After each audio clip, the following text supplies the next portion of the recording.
So in this lecture we will see Huffman coding. So Huffman coding is a kind of binary coding. So what is binary coding?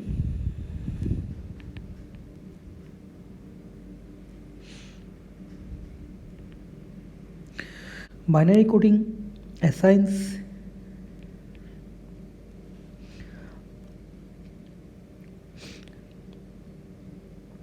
Boolean strings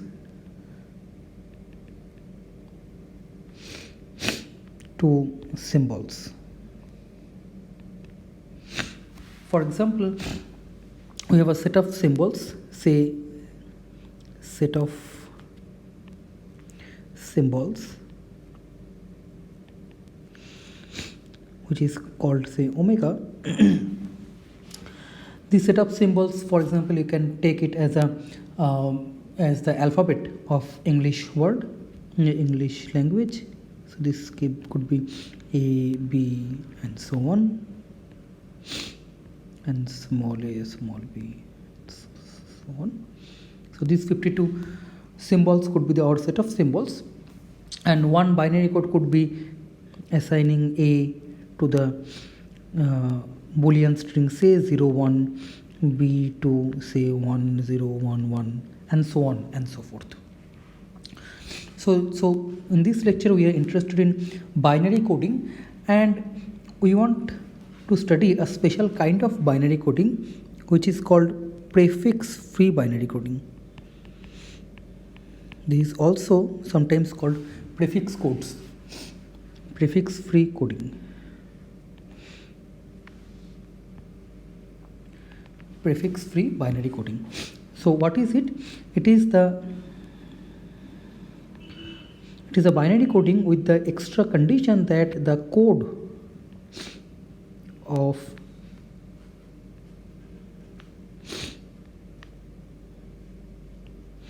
any symbol is not a prefix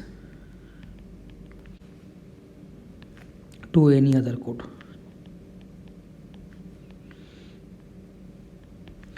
So an example of non-prefix free binary coding is that if you assign C this particular code, as you see that the code of A, which is 01, is a prefix to the code of C, which is 011. So this particular coding is not a prefix free code. So we want to study prefix free code. These prefix free codes is very useful for communication, because you can simply, so if you have a string over these symbols, you can simply append these corresponding codes and you don't need any delimiter. So that saves space and also communication. Now, in some sense, we want to study optimal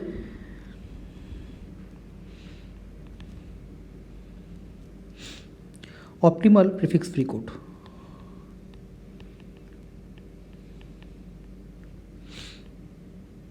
Prefix free binary code. So in this lecture we are interested in only binary codes. That means the code words will be a string of zeros and ones. What do you mean by optimal prefix free binary code? So a coding can assign any arbitrary Boolean strings to each symbols, so that all the code words are distinct. But then what do you mean by optimal? Now to formalize this optimal, think of a message. We want to communicate a message from point A to point B, and I want to minimize the amount of code, or the length of the string of the corresponding code words for that message. Now towards that, let f1 to n, say n be the size of omega, and say omega, say let's assume it is 1 to n for simplicity. So let f1 to n be the frequency array.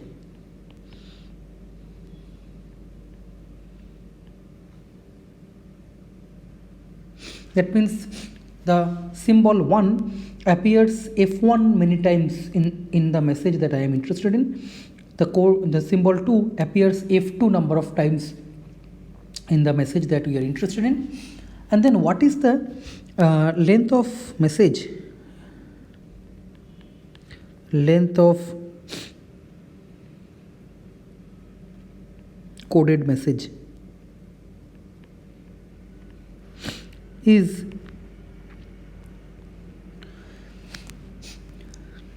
the ith word appears F5 many times length of the code word, length of the code of I. Okay, it is simply the length of the encoded message, and this particular quantity we want to minimize. We want to assign various code words. We have n symbols, 1 to n's, and we want to assign various code words which are Boolean strings in such a way that this length is minimized, length of the message is minimized, and the code that we have is a prefix free binary code. That means no code word is a prefix of another one. Okay, now prefix free binary code, there is a very nice visualization of this prefix free binary code. It is sort of difficult to directly work in this world, so we do an equivalent view of the prefix free binary code. Any prefix free binary code can be visualized. Any prefix free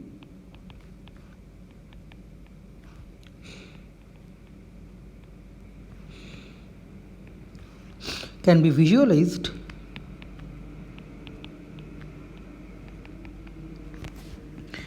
using a binary tree, as a binary tree.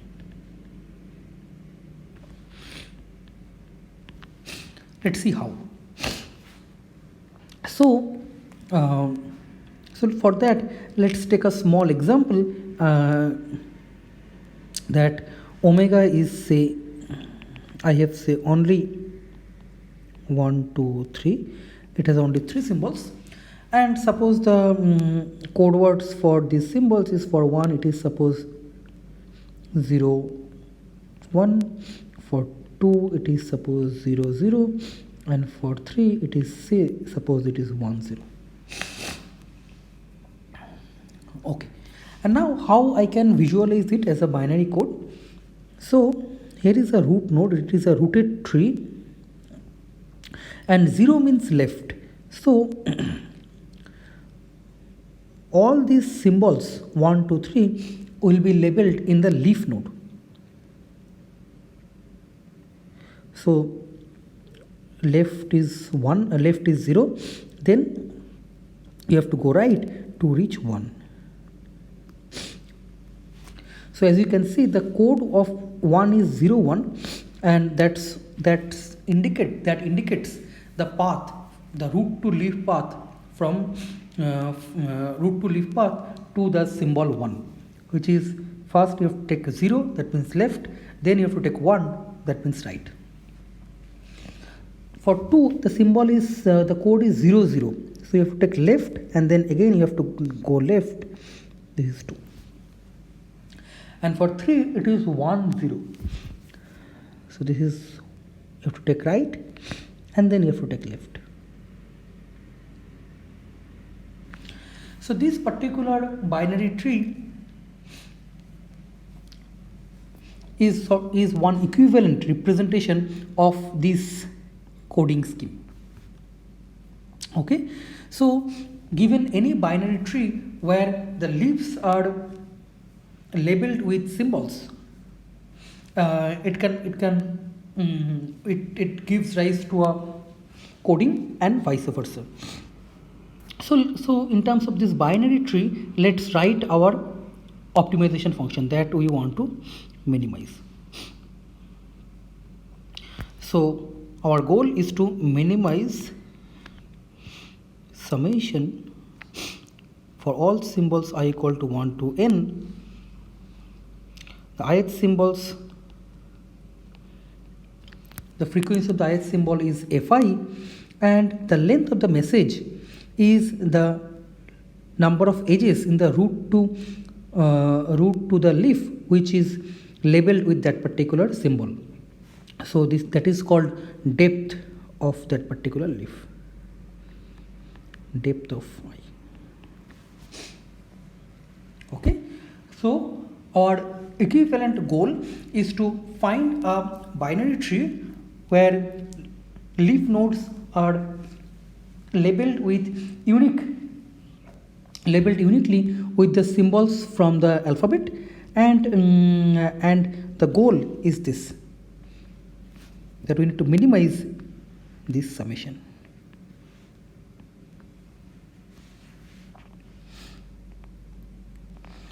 And in 1951, in a PhD thesis, David Huffman developed a very simple scheme.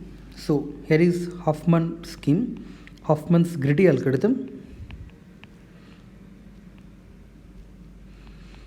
And that's why it's called Huffman coding. It says that merge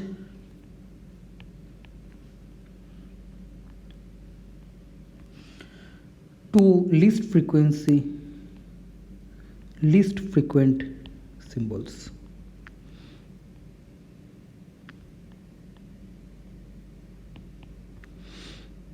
And recurs.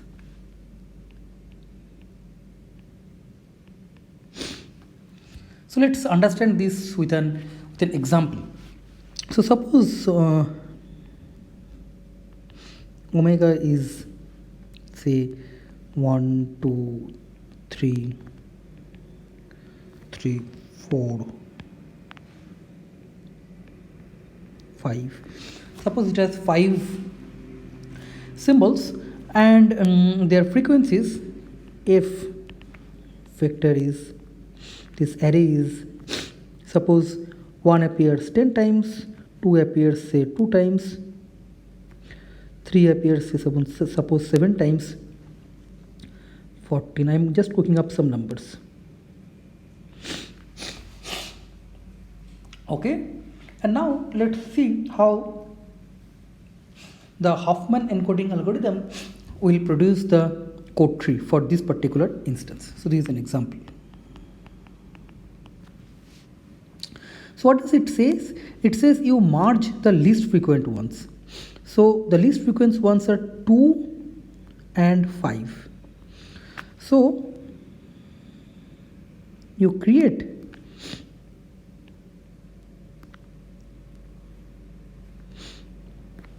a tree with 2 and 5 as leaf. That's what we mean by merge these two least frequent words. And here you replace 2, you remove 2 and 5, and sort of you introduced another symbol. It is just another symbol, 25, and its frequency is sum of these two frequencies, which is 3, because the frequency of 2 was 2, frequency of 5 was 1, so the frequency of these 2 and 5 together is 3. And now you see that you have one less symbols. Okay, and now which are the two least frequent words? This merge symbol and 3. So what do we do is that you merge this with 3.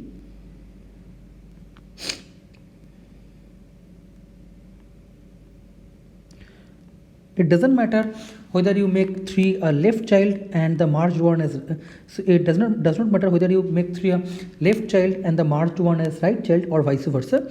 You just merge arbitrarily. That's it. And then 3 also gets removed, and this 2 5 also gets removed, and we have a new symbol 2 5 3, and its frequency is 3 plus 7, which is 10. Okay, now we have 3 symbols, 1 4 1, this merge symbol 2 3 5, and 253 and 4, and their frequencies are 10, 10, 14. Again, we need to merge the two least frequent words. That means this subtree with 1,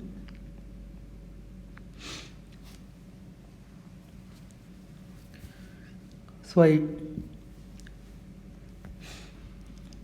remove this merged symbol and 1, and the new symbol is say 2531, just giving it a name, and its frequency is 20. And now we have only two symbols which we merge, and we have one tree. 4. Now let's write down maybe in the code word to get a feel about these codes. So what is the code of 4?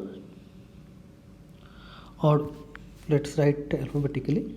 1. What is the code of 1, 2, 3, 4? So the code of 1, to reach 1, you have to first go right and then left. This is 1, 0.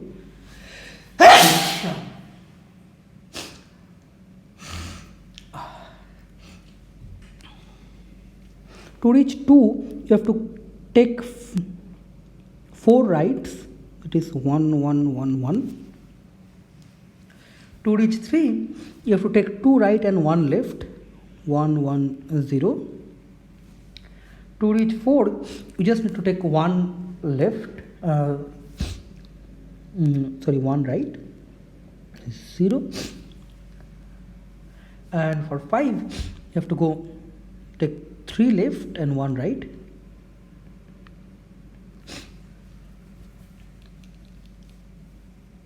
Okay, so this is your coding, and it is surprising that how this simple algorithm finds the optimal code tree, or in equivalently it finds the best coding, a coding that minimizes the total length of the encoded message. So as is typical with greedy algorithms, explaining the algorithm is very easy, coding is very easy, and the only non-triviality is in proving that it indeed outputs the optimal one. Okay. So now we go to the proof of correctness.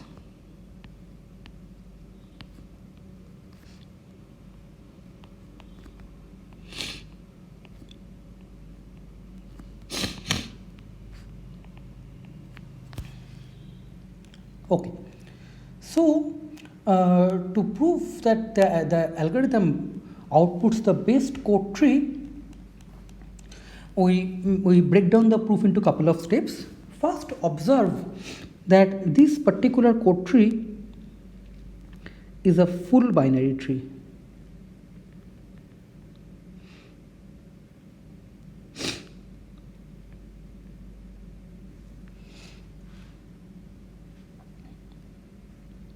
So what do you mean by a full binary tree? A binary tree is called full if every non-leaf node has exactly 2 children. So as you can see that every non-leaf node here has exactly 2 children, and this is not just an accident.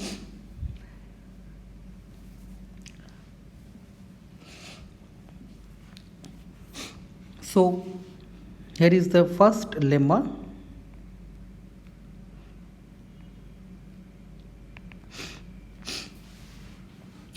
Two things that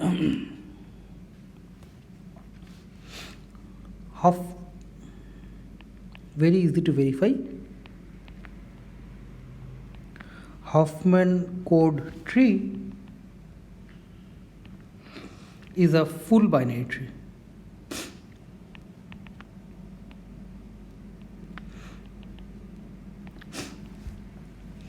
Okay, and why? That I'll let you prove this formally. Intuitively, how does an internal node is created? An internal node is created by merging 2 subtrees. So that is a very easy observation. The second one is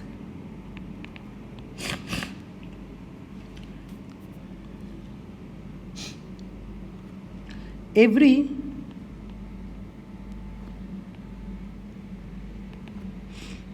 optimal code tree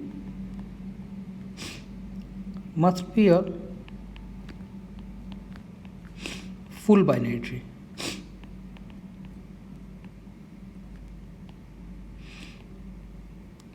So you take any optimal code tree. What do you mean by optimal code tree? The code tree that minimizes this sum, that minimizes the total length of the encoded message. Any optimal, if you take any optimal code tree, it must be a full binary tree. Again, this proof is very easy. I'll let you prove it formally. If what you can show, you can try to prove it by contradiction, that if it is not a full binary tree, that means if there exists an internal node which does not have exactly 2 children, then you can come up with another code tree which does strictly better. That means you can come up with another code tree for which the length of the encoded message is strictly smaller than the optimal code tree, which will contradict our assumption that the code tree that we are given was optimal one. So very easy to prove. So these 2 lemma I let you prove as homework. The third important observation is, let x and y be 2 least frequent symbols.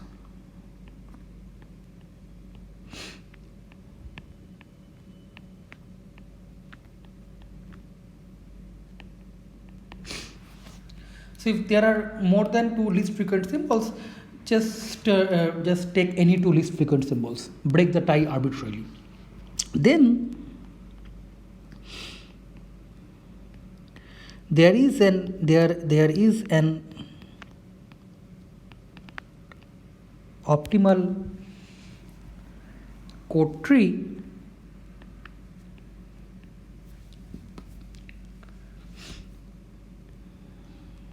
where x and y appear as siblings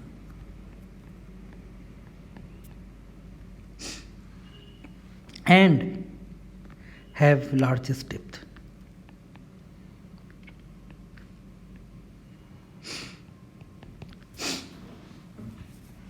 So proof. This proof is also very easy. So let's T be an optimal, let T be an optimal code tree. And for contradiction, suppose their x and y are, this particular statement is not true, that x and y are not sibling and or they are not at a depth of d. So what you do is that you take 2 symbols, which means you first we have already shown that it must be a full binary tree. So if you draw T, here is root, and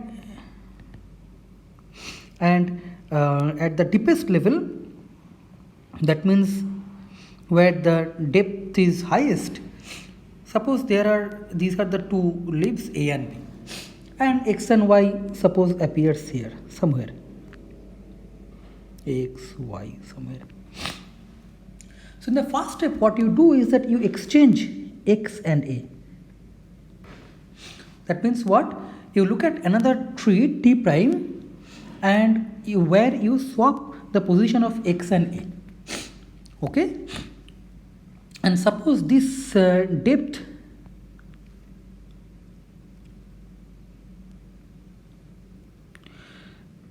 the depth of x was d. Now let's consider the cost of T prime. What is the cost? Let's call this objective function cost. Let's call this cost. cost of t. Okay, so what is cost of t prime? T prime is same as t, except the position of x and y is exchanged. So for every symbol except x and y, the cost the contribution to the sum is same. So this is cost of t, and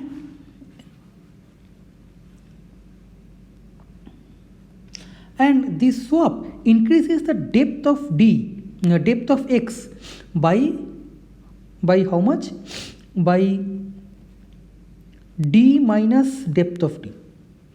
So this is cost of t plus in t prime the cost of x, this code word, has increased from d to depth of a.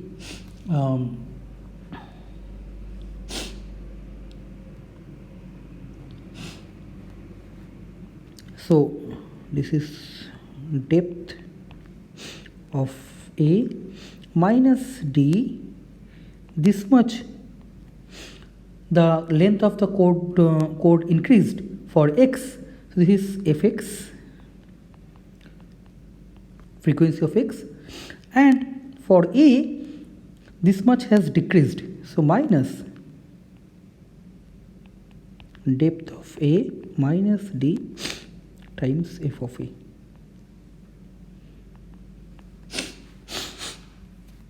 So what is it? This is cost of t plus depth of a minus d times f of x minus f of a. Now this particular quantity is greater than or equal to 0 because x is one of the least frequent words and a has the highest depth, so this particular quantity is also greater than or equal to 0. So what do we have? Sorry, x has least frequency, so this should is less than or equal to 0, and depth a is highest, so this is greater than or equal to 0, and hence we have cost of t prime is less than or equal to cost of t. So we can assume, so what we have shown is that there exists a code tree which is optimal and it has x as its leaf and x has highest depth. Now in the next step you exchange y with b and follow the same argument, and then you conclude that there exists an optimal code tree where x and y are siblings and moreover they are at the highest depth, the maximum depth. Okay, so that concludes the proof of this lemma. So what this shows is that the first step of the Huffman encoding is correct. Okay, now we conclude the proof using induction. Now because it is now slightly more non-trivial, let me do it. So typically that's how the proof of greedy algorithm works. You somehow show that the first step is correct, the greedy choice that you are making is correct, and rest you rely on induction. So here is the theorem.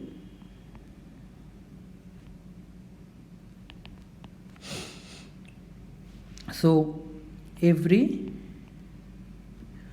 Huffman code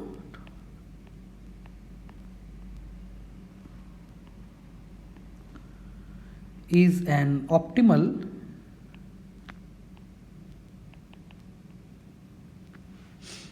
prefix free code, prefix free binary code.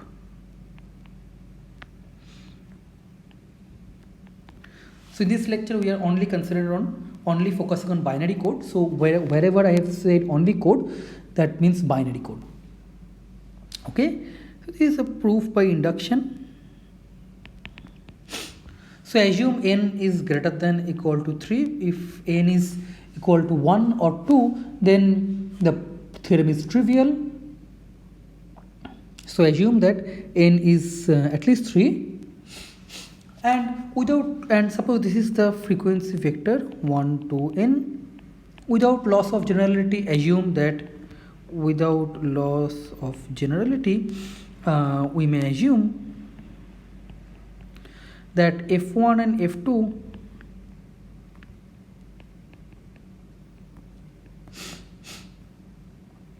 are the least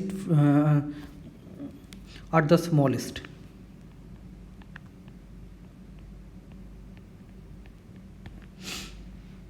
Okay, so recursively we introduce another symbol, let's call n plus 1. We remove 1 and 2, and recursively we introduce another symbol n plus 1, and its frequency is f1 plus f2. That is what the Huffman encoding algorithm is. And let T prime be the Huffman tree, that is also called Huffman tree, Huffman code tree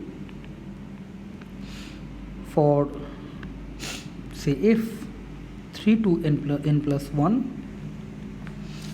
and we do induction on the number of symbols. Now we have strictly less than one symbol, so by induction this is the T prime is the optimal tree, and now so T prime is the optimal tree for this particular one. So how T is obtained? The final code tree. So T be the final Huffman code tree, T be the final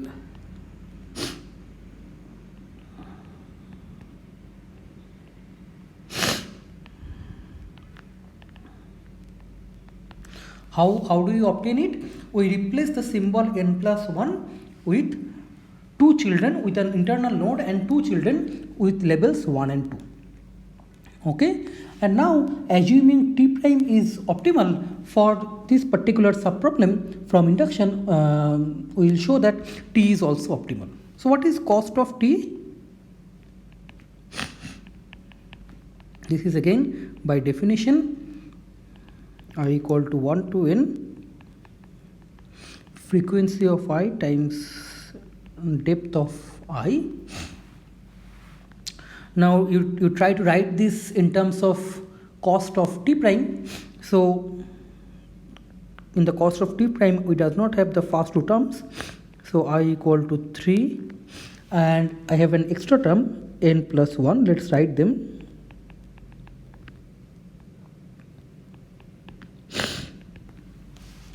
And then this extra term, the first term was f1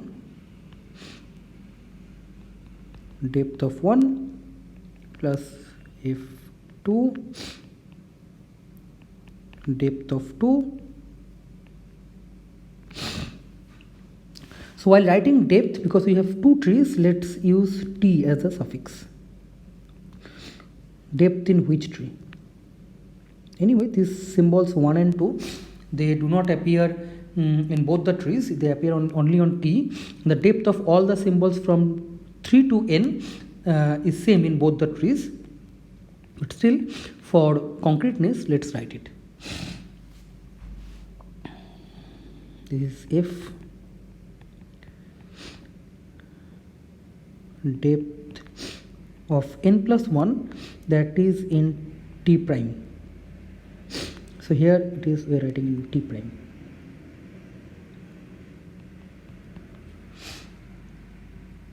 Okay. So what is the first sum? That is nothing but cos T prime plus f1 plus f2, because their depth is same and they have the highest depth. So that is depth of T, because they are the least frequent one and they will be merged together in the first step, and they will have the highest depth in T. So depth of 1 and depth of 2 is the highest depth of any leaf node in the tree T, which is also called depth of tree, minus f of n plus 1.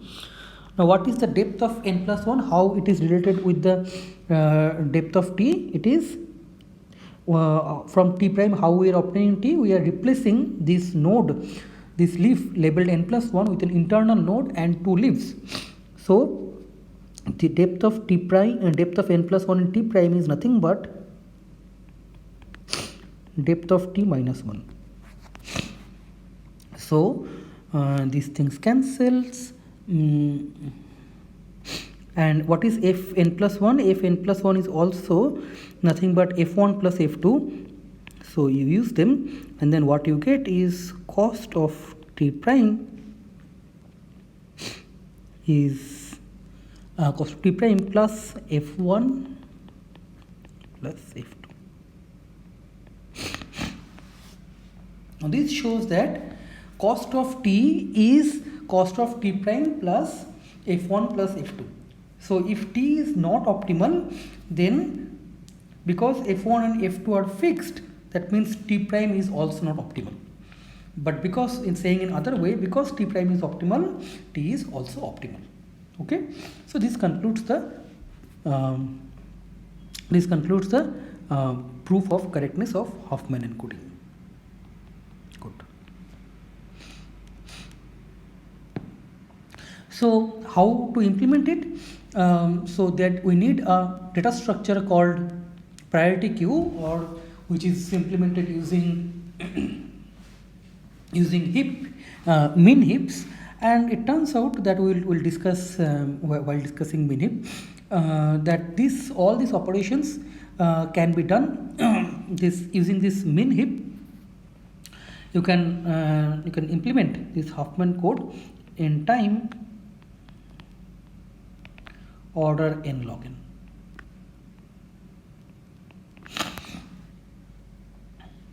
Okay.